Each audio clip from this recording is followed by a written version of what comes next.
De oerwinning in België mocht vanzelfs even vierd worden met een liets borreltje. Maar intussen staat het vizier al wel Herendal op het tweede beslissende dueltje in Gent. Snits had een riante uitgangspositie. Ja, dat klopt. Je moet hem nog wel winnen, vind ik. En daar gaan we ook, dat is ook het uitgangspunt. Maar dat je daar inderdaad 3-1 gewonnen hebt, is wel een opsteker. De Snitser vrouwje helde een bijzonder hoog niveau in de semi-pro's van Gent. De nieuwe spulwijze die het Groenland vereigen had, kwam bij Vlagen heel goed uit de verve. Waar ik heel tevreden over was, is in de eerste twee sets onze blokkering. Dat was echt dicht, dat was echt mooi.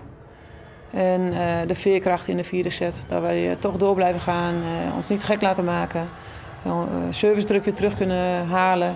Ja, en dat je dan met zoveel punten achter eigenlijk eroverheen gaat, dat is wel heel mooi om te zien. Dat moet Gent net onderschat worden. Maar de Hongaarse Palach en Anthony van Curaçao had Gent twee sterke troeven die in de tweede set net de stapje winnen voor Snits. Daar moet een antwoord voor komen. Ja, bij Gent gingen nummer 3 en 10 opstaan. Dat zijn hun twee buitenlanders. En die kwamen toch wel erg hard door. Er was iets meer tempo in de setups bij Gent. Dus onze middenblokkeerders konden er niet meer echt dichtlopen.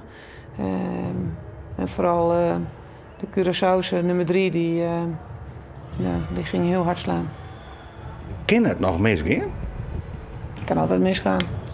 Gent komt natuurlijk morgen hier ook heen met het idee van we hebben wat recht te zetten. Dus ja, er kan altijd van alles gebeuren. Het balletje is rond en iedereen heeft zich op eigen manier voorbereid. En we zullen zien hoe zij aan de start staan. Maar wij weten, gesteund door 1500 man, dat wij heel veel kunnen.